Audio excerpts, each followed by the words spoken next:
Today we are on the Reborn podcast and we get to interview Tony, who is the host of Reborn podcast. Yeah. Hi, Tony. Hey, how's it going? It's a blessed day. Yeah, we're so excited to be here. How are you feeling? I'm feeling great. Feeling healed, feeling peace, feeling joy, feeling love. Let's go. Kind, gentle, good, faithful, forbearing, self-control. In Jesus' name. Yes, let's go. Protected by the armor of God. Yep. The helmet of salvation. What else? Let's go. What else? Rapid fire. The shoes of peace. The shield. What's the shield? The shield of salvation. Shield. Is it shield of salvation? So what is a helmet? Helmet of. I know it's the breastplate of righteousness. Breastplate of righteousness. Sword of the spirit. Shield of faith. I thought, and then it's helmet of salvation. Yeah, you're probably right. Yeah, and then shoes of peace. Calling myself out, I need to go over. So I'm feeling fully protected, fully healed, fully in love with Jesus Christ. Amazing. Well, we're excited to be here today, and we're excited to get to talk to you about your story, the Reborn podcast, what your life was like before the Lord, how you found the Lord, all of the things.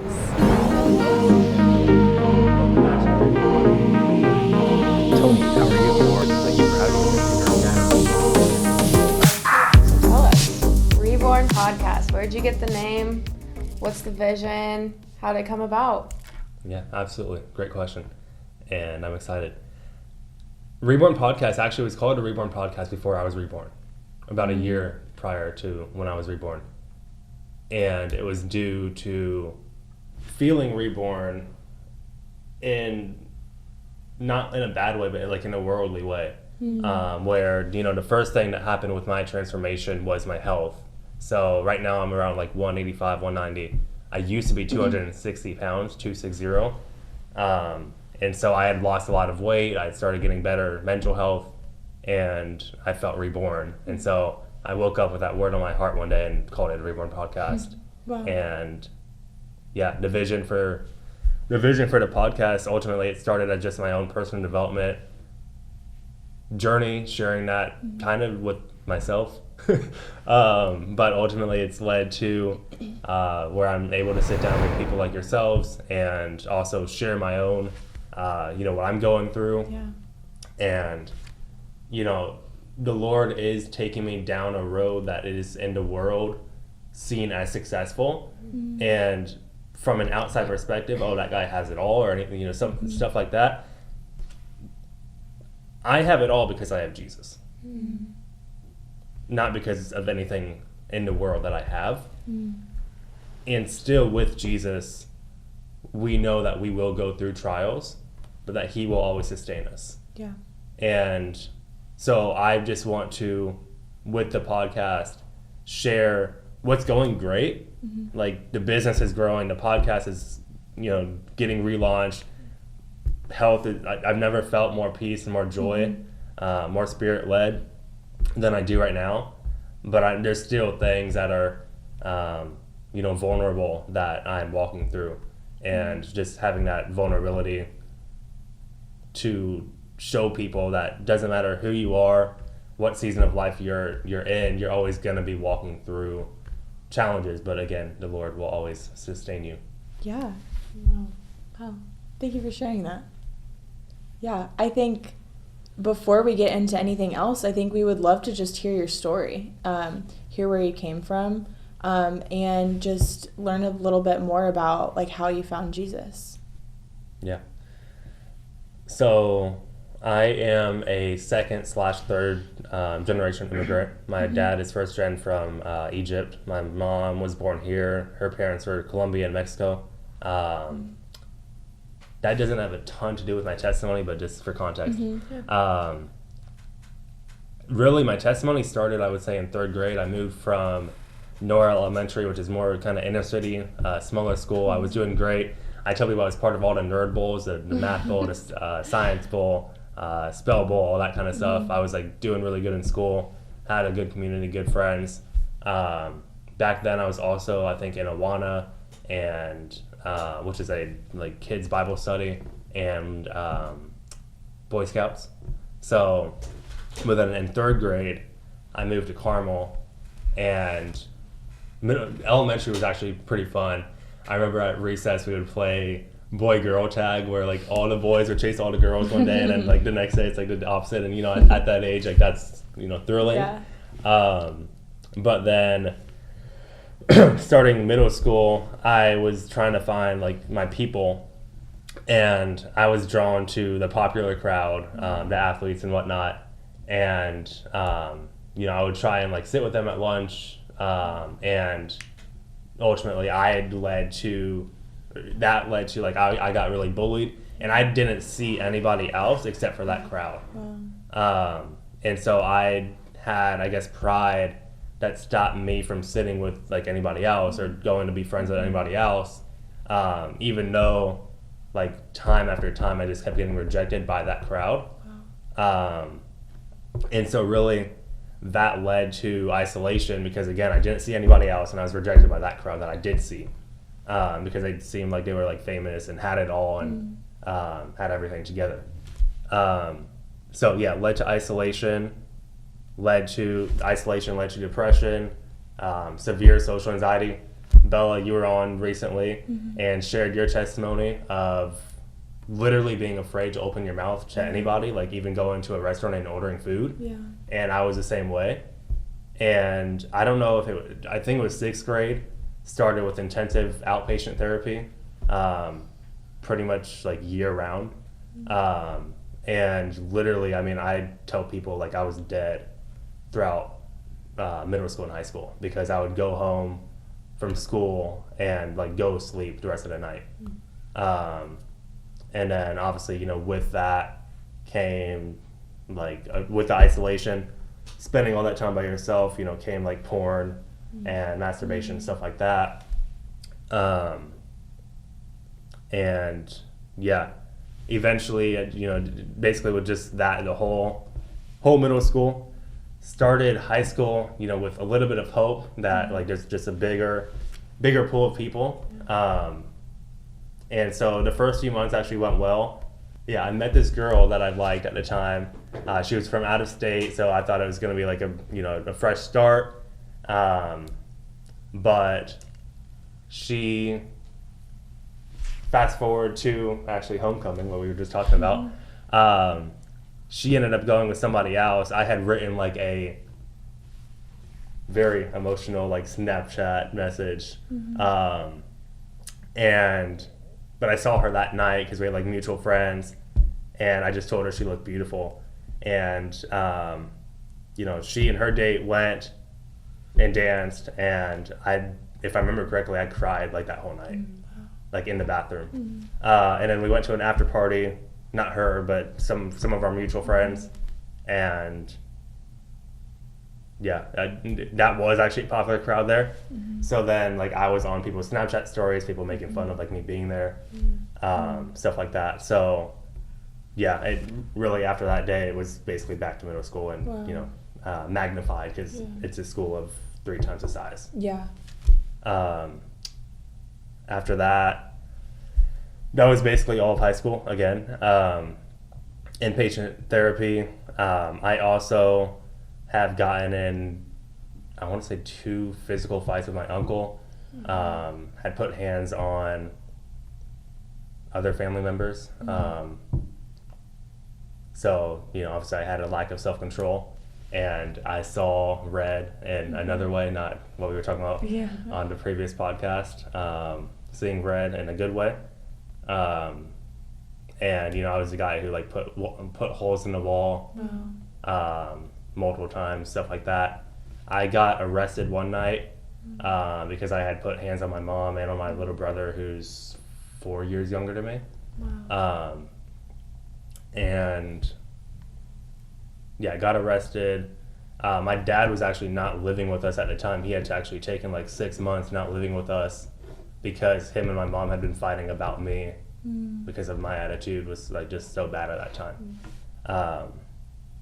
And my grades were also bad, because again, I would literally go home and like sleep the rest of the evening and just like didn't have any energy. So like homework, and I didn't study or anything like that. So when I got arrested, I didn't like spend a night in jail or anything. When I was just got arrested, got taken to the jail, was like just in the lobby for a few hours, and my mom came to pick me up, and yeah. I don't know, fast forward to senior year of high school,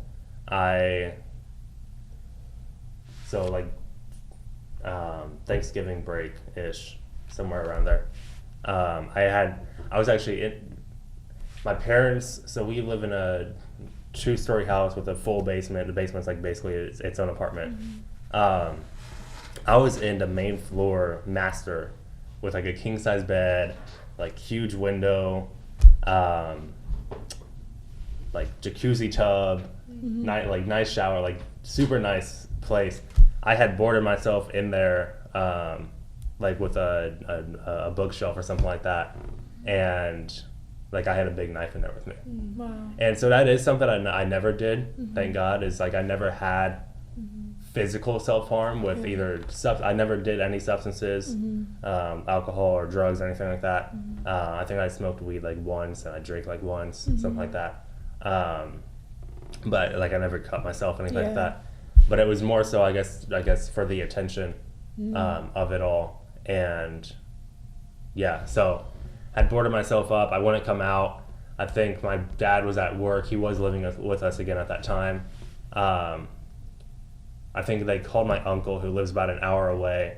My uncle came, and they basically, eventually I got out.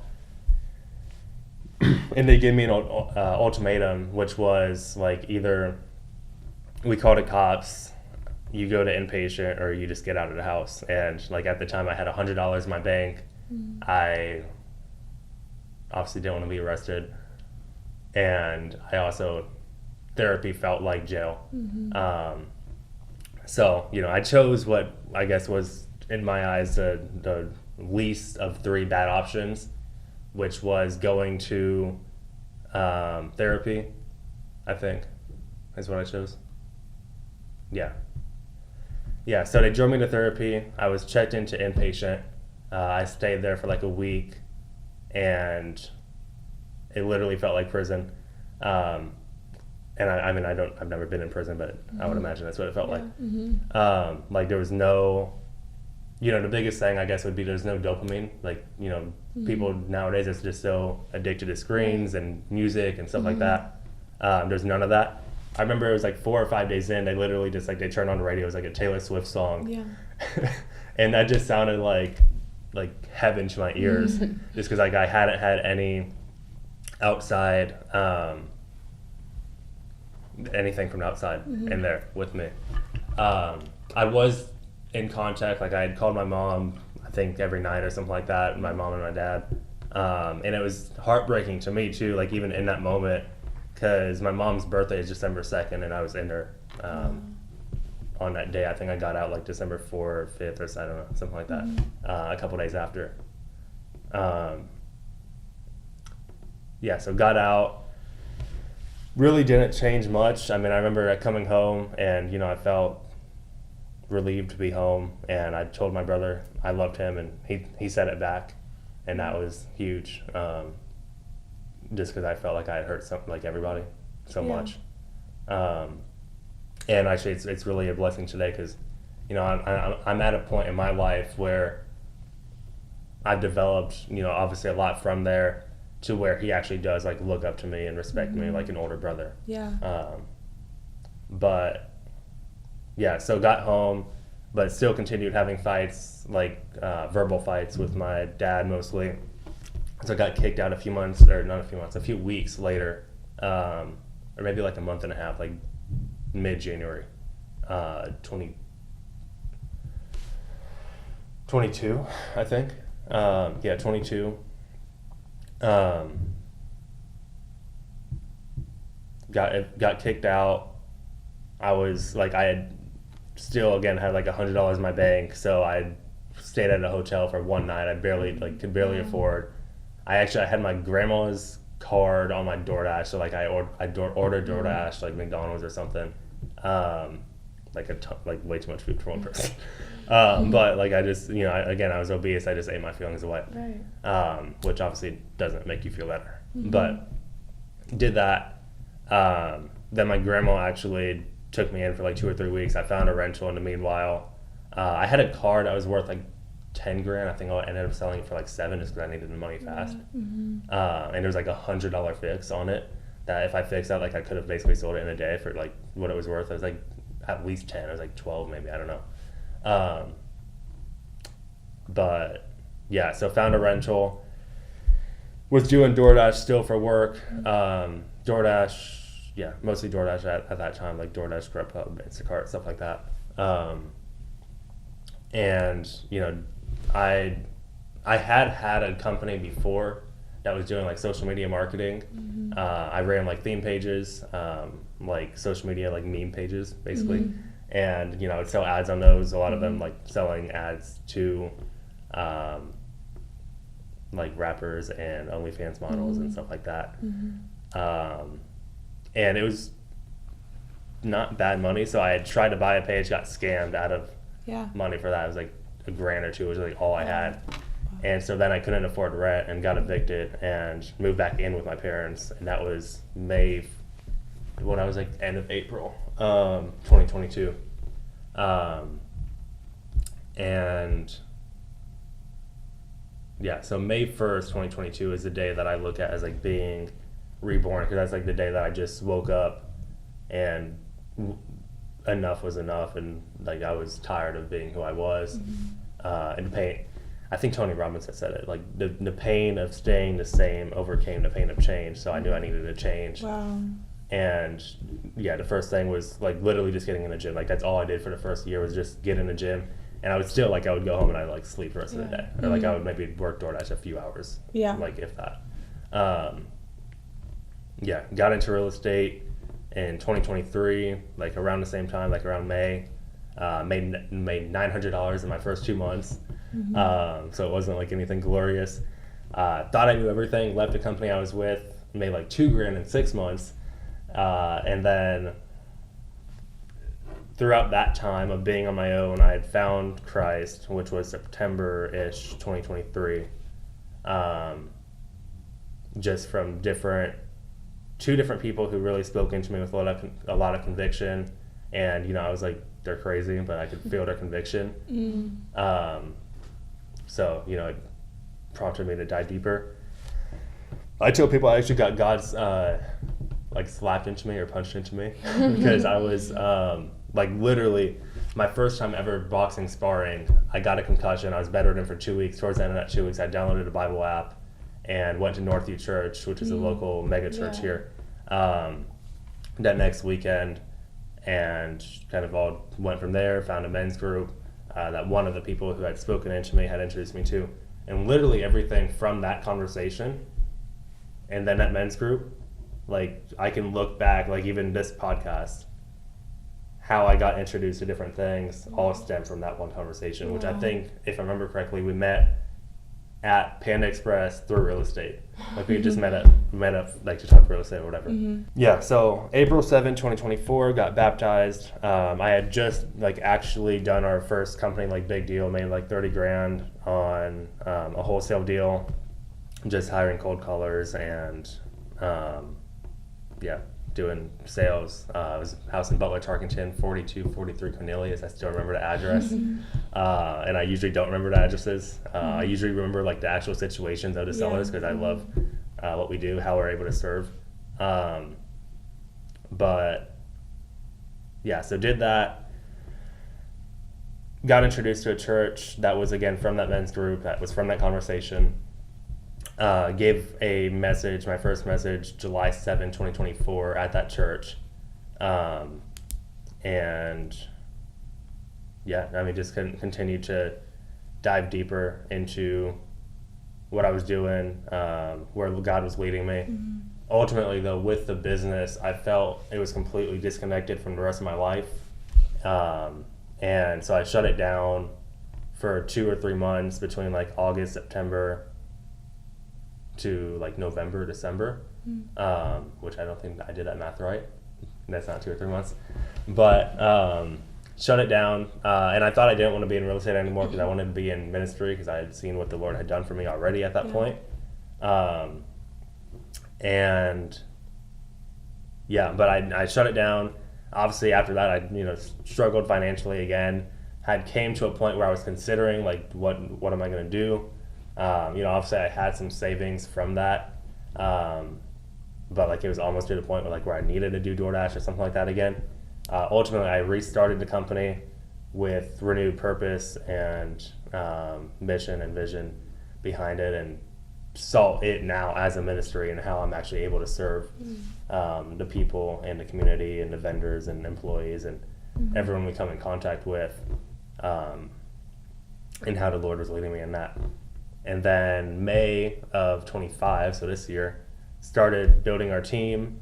That's been awesome, not just working on my own, because before it was just a grind. Now we're at a place where we're focused more on systems and infrastructure in our team, and and then it would have been I think June I left the church that I was at, that I'd given that message at,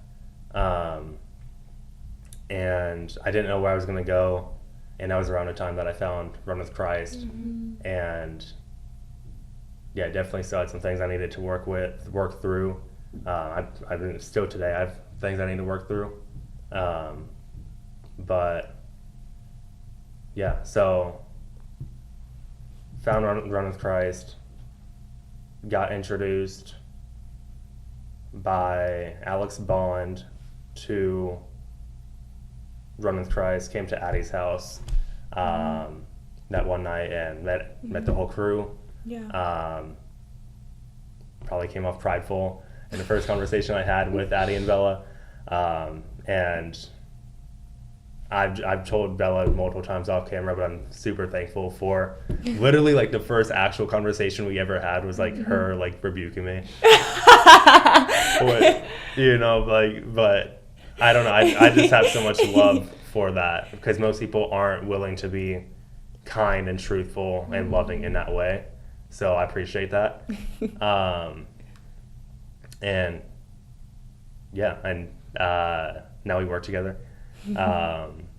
And I would definitely say one of my closest sisters in Christ now, both of you, that I'm obviously open to being vulnerable with.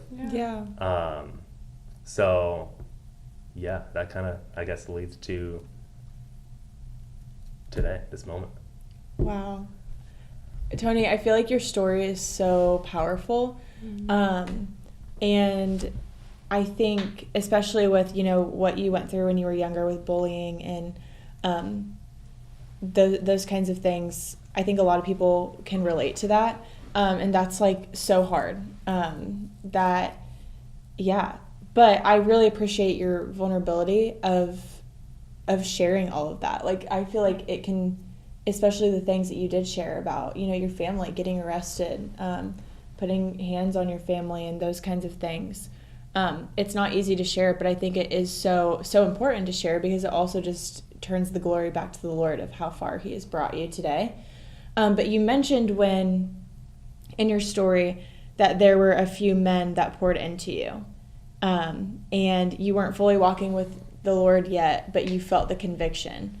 I'm curious, like, what did those guys pour into you, and how did that lead you to Christ? Like, what was that moment for you where you were like, I think I need to be following the Lord? Yeah. Great question. I honestly don't remember. I remember the conversations were long, and I remember the conviction. But the actual things that they said, I don't remember what was said. Yeah, it was mostly the conviction, how they spoke, and not, I guess, having seen anyone speak like that before. Wow. And then the guy who baptized me, we met at a park, which is like my favorite park, Holiday Park, West Side. We grew up going there like every week because we lived like 10 minutes away. We met like in a small men's group that another mentor of mine had invited me to, that the other mentor also leads the other men's group. But with that, I remember, so the guy who baptized me, one of my closest mentors, discipling me this year, we meet like weekly, in a small discipleship men's group. And he's a big business guy. Like he owns a lot of like very successful businesses. And so I came to the park like dressed like how I am now, like in business type clothes. And everyone else was like in shorts and like a t-shirt and like stuff like that, like ready to be at a park. So he just really introduced me to like what peace looks like and joy. And like I tell people, like, you know, if you take away all what he has in the world, like he's still somebody that you want to know because he just reflects the heart of Christ so well. Wow. So I've been really blessed with, you know, going from having no community to I can't ask for better community now. Wow. In all senses, spiritual, business, and so on. Yeah. So you said you have seen the Lord kind of use your business as a ministry. Explain that, like in which way do you see the Lord working through your business or using you to steward this business for him? Yeah.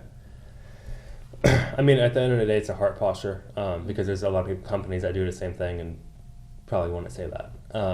But it's just really being a servant to now those who are on our team, to our vendors that we work with, to obviously our clients, and specifically with our clients, most of those people who we end up working with, whether it's we're buying their house or we're helping them sell their house, they are going through a very tough transition period in life, whether it's probate, so they just lost someone close to them that passed them down the house and now they have to deal with that house, divorce, sheriff's sale, meaning like usually they're behind on their mortgage and they're about to get foreclosed on, they're about to lose their house or credit. And to a lot of people, you know, they've built their lives in that house for the last 20 years, so memories, different things like that. And yeah, just, you know, like Bella is on our team now, like how can I be a servant to Bella, right? How can I help her succeed in her career? And again, with our vendors, you know, how can I be a good partner for them to work with? How can I be a servant to them and their company and help their company succeed by being in a relationship with our company? Wow. Yeah, and then just also, I mean, one of the big things is being a steward of time, of money, of resources, of people, recognizing people's talents and empowering them to go and use them. So I think that's one of the biggest gifts I've been given is like the gift of encouragement, where I see somebody's fruits and I call it out. Yeah, that's good. So I love that. So for two girls that know nothing about real estate, explain your business. What is it? How did it going? Yeah. How did it go? Yeah. How'd it get going? How did the business get going? How'd it going? Yeah. What? You said how'd it going? I did. Yeah. Yeah. Hey, it's okay. This is where you're here to pick up. Hey, So Where I ball. we're a team. with the business, basically, sellers come to us and they want to sell their house, and they want usually a cash offer is like the main reason people come to us, which a cash offer provides the convenience of, you know, you're not having random people walk through your house at random times of the day, random times of the week. There's no closing costs on their end, no commissions. It's just much more straightforward. Ultimately, we give them that cash offer. We close much faster than people on the market would close. So we close within typically 21 to 24 days versus, you know, if you're listing it on the market, 3 months maybe. Especially in this market, it's a big buyer's market right now. With that first deal, like I mentioned how I got started, just hired cold callers, which is basically what it sounds like, people making cold calls. I think I had 2 or 3 of them, like overseas, and I think it was actually in Egypt where they were from, which is funny because I'm also from Egypt. But they were just cold calling, and then they would pass me the leads when like someone raises their hand, like, yeah, I actually am interested in selling, and I would talk to them and, you know, again, make them an offer. And a backbone, or the backbone of our company over time has been what's called wholesaling. So essentially, let's say, Addie, you want to sell your house for $100,000. Bella, I know you're willing to pay $125,000 for her house. I'm making that deal with Addie for $100,000, and then I'm going to sell it to you before I buy it. I'm assigning you the right to purchase that property for $125,000, and so then I'm just taking that in between. Got it. And then, there are sellers who come to us and they have a beautiful home. They don't really have any urgency to sell. They can't afford to wait for it to get top dollar on the market. And so, we just sold one a couple weeks ago for $475,000. It was one of the I think it was the nicest house in the neighborhood. And, we would just honestly be doing them a disservice by making them a cash offer, because we would just not be in the same ballpark at all. Yeah, I know nothing about real estate, but if I need to sell a house, I'm coming to you, Tony. Yeah. Or if I need to buy a house, I'm going to come to Tony. Yeah, So I'll pass you off to Gabriel, but yeah. So is the business your company, or do you have a partner? And is the business called, what's it called? Reborn Homes. Reborn Homes. So, yes. I am the steward of the business. The Father is the founder. Jesus is the CEO, and Holy Spirit is a consultant. And there is the answer. Yeah. Okay. Well, going into your podcast then, your business called Reborn Homes, and then this is the Reborn podcast. So I would love for you to touch a little bit on what the drive was for the podcast. Where did that calling come from? And what you want people to take away from this podcast and what they can expect from it. Yeah. It's definitely grown a lot over time, just like with the mission of it and the idea generation of it. But yeah, I mean, like I said in the beginning, it really just started as my sharing my own personal development journey. And really, like, I was probably the only listener, which I didn't really mind. Like, I wasn't really doing it for other people, and I'm still not doing it for other people. I'm doing it to glorify God. Yeah. But like, it was helpful for me. One thing with that, like, which is still a thing, is accountability. If I'm saying something on a podcast and then doing something completely different, like, that's not, in my eyes, operating with integrity. Yeah. So, yeah, that's part of it.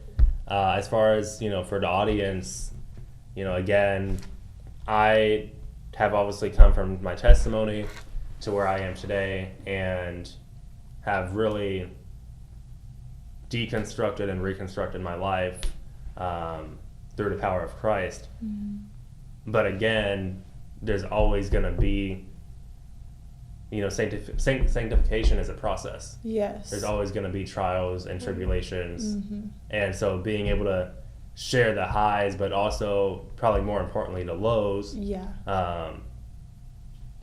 is crucial in all aspects, whether it's health, whether it's relationships, business, whatever it might be. Yeah. So. Yeah. I think this podcast is going to be so encouraging to so many different people, but especially like young entrepreneurs, young leaders, because I think there's a lot to learn from your story. And I think so many people will be able to relate to your story and what you walked through, but also have that encouragement to see that just because something bad happened to them, that doesn't mean a bad life, and that doesn't mean that they have to continue walking through that, that there is renewal through Jesus Christ, and that he does have a plan for us. And I'm sure that this plan that you are walking in, the life that you have right now, is more than you could have imagined it would be. So yeah, I think there's going to be so much encouragement for others when they listen to this podcast and get to hear both about business and the business world, learning how to be an entrepreneur, learning, I'm sure we'll touch more a little bit later on of more details of how you got into things, like down to like, the nitty gritty of the details and things that you've learned through failing and things like that. But yeah, I think this is going to be such an encouragement, and we're just excited to see where the Lord takes it. Yeah, absolutely. And earlier I noticed your red nails. Now I'm noticing your black shirt, and that's what it was.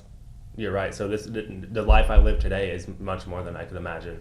Because what it was black. It was darkness that seemed like it was never going to end. Wow.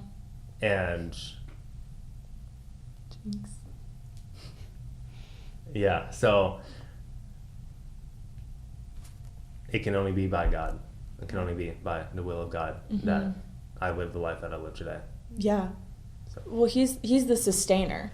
Like, I think we could so totally get caught up in like, oh, like I'm working so hard, I brought myself here, and like there are totally things that we, there are things like in all of our past lives when we were living for the world where we did do it by our own strength, and maybe we got ourselves there, but it's not going to sustain because there's no firm foundation. And I think what is so special about this podcast, about your business, is that the foundation is built on the Lord. And yeah, he's the sustainer. And like you mentioned, you felt like there was just so much darkness, and it was always going to be that way. But the Lord's light is just, it overcomes everything. Yeah.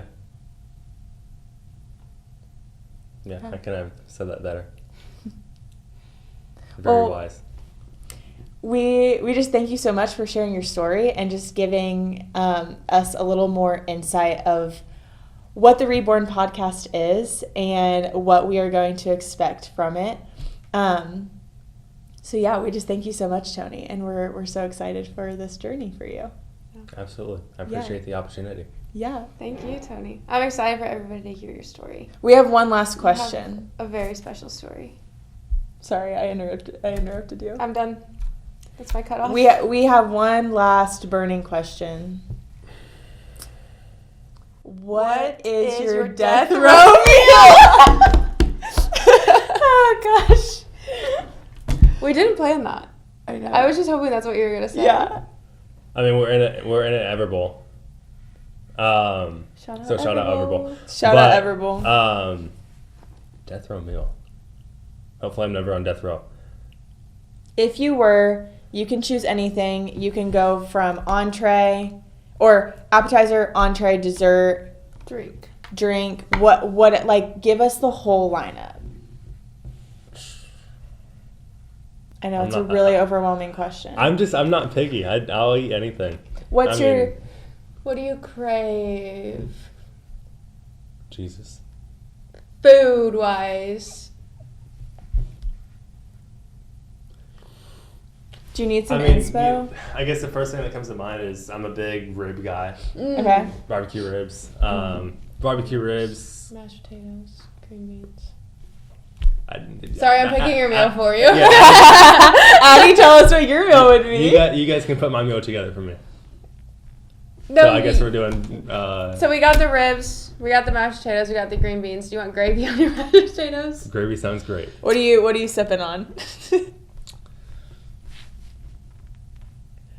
I don't know. Water. Lemonade. You are not allowed to have your giant water bottle. No. Yeah, he wants his giant, I think that would be a weapon in jail. It would.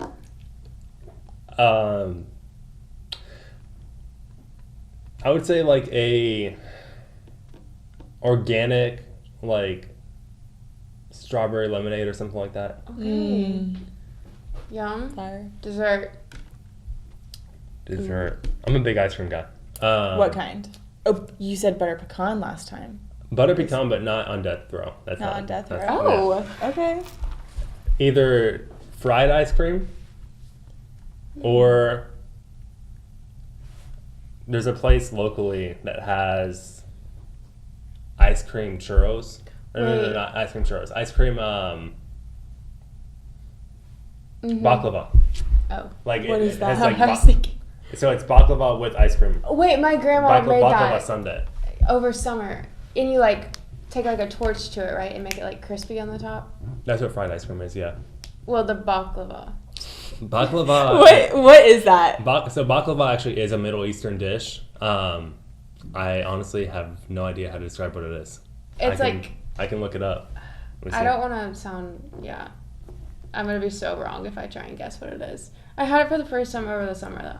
Baklava is a rich, layered pastry dessert made from phyllo dough, if I'm pronouncing that right, chopped nuts like pistachios or walnuts, and a sweet syrup or honey. It's a popular dessert in the Middle East, Greece, and Turkey, with variations in nut fillings and syrup flavorings such as rose water or cinnamon. Yeah, I didn't have that this summer. Okay, so that would be your dessert? Yeah. Okay, fire. Addie, what would your death row meal be? Oh my gosh. We already know mashed potatoes and green beans. No, that was just if I was having ribs, I think. Like, what's the first thing that comes I to feel mind? like a lasagna in a Texas toast I have garlic sweet bread. potato. A sweet Fire. potato? Sweet potato. I eat those so often that Yeah. I don't ever eat lasagna or garlic bread, so I feel like that would be so good. Okay, what dessert? Oh gosh, maybe like an ice cream cake. Okay. Yum. Oreo? The Oreo. You said one what? is Oreo really and cookie dough? good. Oreo and cookie dough, but I don't like Oreos unless it's in ice cream. Fun fact. Okay. Drink. It's a hard one. I don't know. Come back to me. Pink slush Alani. Oh, no, Alani, yeah. We had to go out with an Alani. Yeah. Okay, fire. What's yours? Mine would be literally a tray of steak street tacos, cilantro on it, the lime, you know, chips and salsa and guac. Like yes, Queso? yeah, queso, the whole spread. Like, just give me a tray of tacos. And then dessert. I have a big sweet tooth. I could like literally go so many that's different my issue. directions, but it's so hard to pick like one thing.